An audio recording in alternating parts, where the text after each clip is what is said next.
नमस्कार दोस्तों, आज की डिबेट में बहुत मजा आने वाला है क्योंकि आम आदमी पार्टी की प्रवक्ता प्रियंका कक्कर बीजेपी को चोर बता देती है। फिर क्या गौरव भाटिया भी कहते हैं कि अरविंद केजरीवाल ने तो वादा किया था कि हर घर में जल आएगा, फिर आया क्यों नहीं, कहकर प्रियंका कक्कर की जबरदस्त तरह से धुलाई करते हैं। दोस्तों, आज की वीडियो बहुत मजेदार है, वीडियो लास्ट तक जरूर देखें। चलिए वीडियो शुरू करते हैं।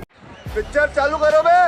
ये सौभाग्य की बात है कि हमारे पास श्री नरेंद्र मोदी जी जैसा और योगी आदित्यनाथ जी जैसा डबल इंजन की सरकार देने वाले नेता हैं जो ईमानदार भी हैं।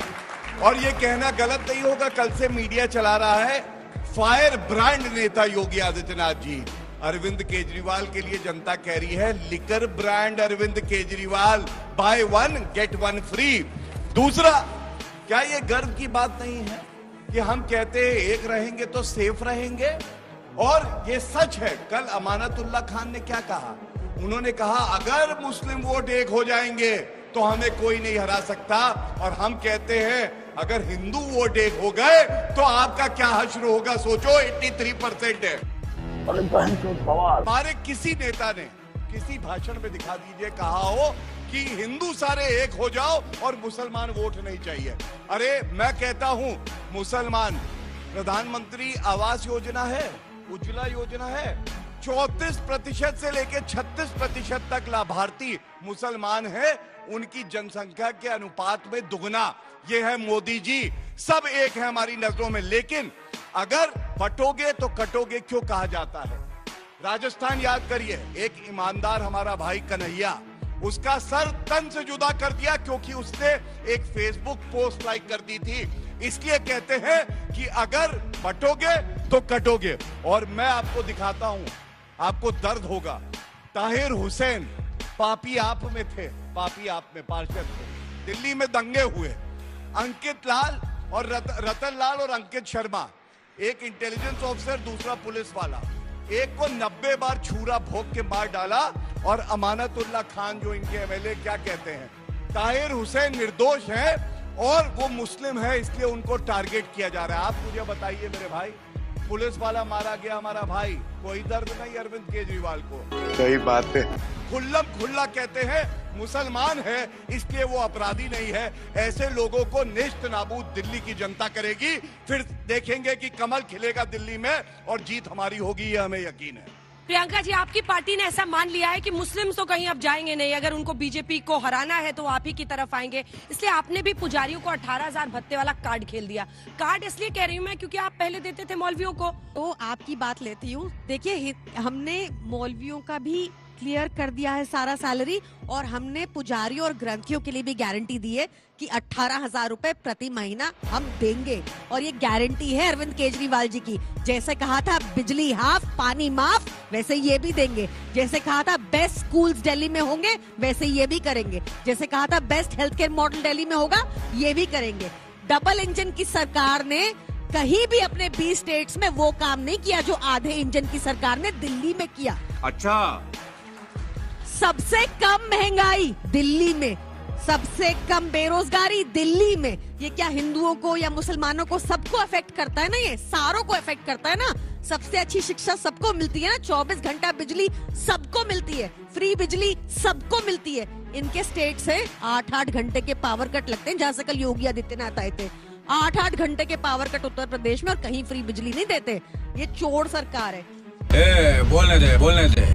हमारी सरकार ने सबको कमर तोड़ महंगाई से बचाया। दिल्ली में सबसे कम महंगाई। इनके स्टेट्स उठा के देखिए, डाटा उठा के देखिए, सारे के सारे स्टेट्स घाटे में, क्योंकि अपनी जेबें भर रहे हैं। ये आपको सब धोखा देते हैं, आपके सामने मीठी मीठी गोल गोल बातें करते हैं, और सारे पैसे जा रहे हैं गौरव भाटिया जी की पार्टी की जेब में। चोर पार्टी है ये। इन्होंने क्या किया? ये हिंदू हितैषी बन रहे हैं ना आज।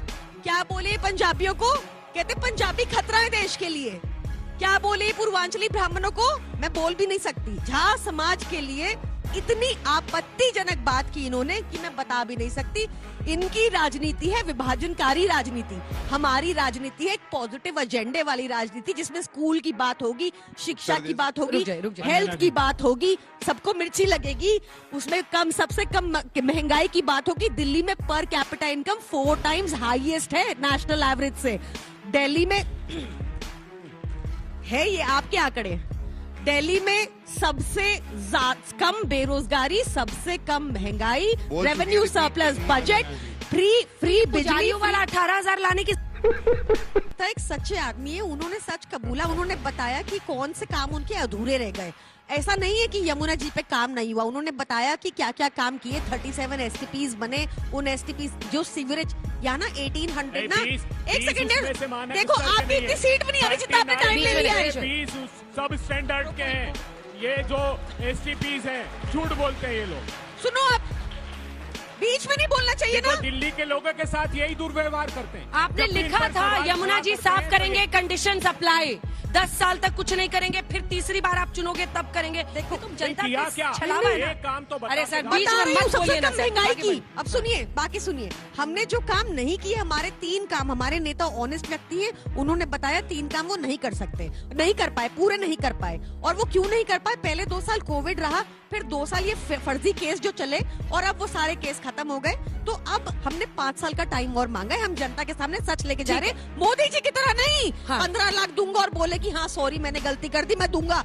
ये नहीं कि 2 करोड़ रोड चलिए कर जवाब दूंगा। दीजिए। पर वो नहीं कह दिया रही है उसका कि बोले। चूंकि पहले तो कोविड आ गया, उसके बाद से वो जेल में चले गए, इसलिए यमुना जी साफ नहीं हो पाई। देखिए 6 महीने पहले तक कह रहे थे इलू इलू मैंने प्यार किया, आज कह रहे हम आपके हैं कौन? ये हुई ना बात। हमें पता ही नहीं है, ये तो इनकी राजनीति है।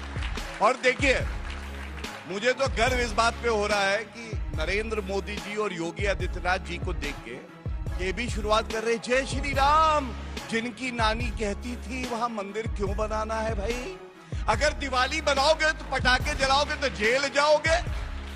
जो स्वास्तिक के चिन्ह को झाड़ू से भगाते थे, और मैं एक और तस्वीर दिखा वो दूं, देखिए फासिज्म का चिन्ह बीच था। में ना बोले, बीच में नहीं, बीच में। देखिए यार, कोई अरे देखिए, चलो, हमको झाड़ू बीच- पड़ेगी। अपनी बारी में मैडम दर्द हुआ है। अरे अरविंद जी आ जाइए, मुझसे संभल नहीं रहा है। अरे अपनी बारी में मैंने नोट किया। निकालिए बारी अब में जय जितना श्री बोलते राम हैं वाले ना, देखिए पहले टोपी पहनते थे जालीदार, आजकल कहते हैं जय श्री राम। क्यों? क्योंकि ये हमारे वोट की ताकत है, ये हिंदुत्व की ताकत है। पूरे विश्व में सबसे ज्यादा सहिष्णु है, अपने हक के लिए लड़ता है, लेकिन किसी का सर तन से जुदा नहीं करता। ये कहते हुए मुझे गर्व है, मैं एक हिंदू। तीसरी बात, इन्होंने बोला कि भाई हम वादे करते हैं, पूरे करते हैं। मैं हर बार ये पूछता हूं, ये इनका मैनिफेस्टो है बच्चों, और यहाँ पे कुछ भावी अधिवक्ता भी बैठे हैं। इन्होंने वादे किए, कहे अरविंद केजरीवाल जी मैं यमुना साफ कर दूंगा।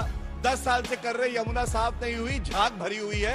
अरविंद केजरीवाल जी डुबकी लगा ले तो ऐसे दिवाली पे डिसीजेस झाग हो आती जाए है स्किन ना, में, बाहर कैसे ना आ होती पाए। है? बीच में बोलिए। नहीं। दूसरी बात, अरविंद केजरीवाल के शब्द है, प्रवक्ता क्या तोड़ेगा? जब लीडर के शब्द बता रहा हूं, उन्होंने कहा हर नल में जल आएगा। आपको मालूम है 11 करोड़ भारत में ऐसे घर हैं जहां हर नल में जल मोदी जी ने दिया। इन्होंने क्या दिया? लाल पानी, काला पानी, नीला पानी, पीला पानी, रेनबो बना दिया, लेकिन जल साफ नहीं दिया। और तीसरा, यूरोप जैसी सड़कें होंगी। आज पूछा जाता है अरविंद केजरीवाल जी क्यों नहीं बनी? कहते देखो भाई मैं बना दूंगा, 5 साल मुझे और दे दो, मेरा मफलर मिल जाए, टोपी मिल जाए, वैगन आर मिल जाए, मैं तुरंत बना दूंगा। अब तीसरी एक और बात इन्होंने कही, बेरोजगारी के आंकड़े पढ़ लिख के नहीं आते हैं, इनको ये भी नहीं पता है मध्य प्रदेश में सबसे कम है बेरोजगारी दर, और गुजरात में 2% की है, दिल्ली की बता रहे हैं। मैं इतना ही कहूंगा, ये वो चोर हैं जिन्होंने किसी सगे को नहीं छोड़ा। ऐसा कोई सगा नहीं जिसे अरविंद केजरीवाल ने ठगा नहीं। गुरु के हम पैर छूते हैं, इन्होंने तो अन्ना हजारे को ठग लिया। ये दिल्ली की जनता को क्या छोड़ेंगे आप?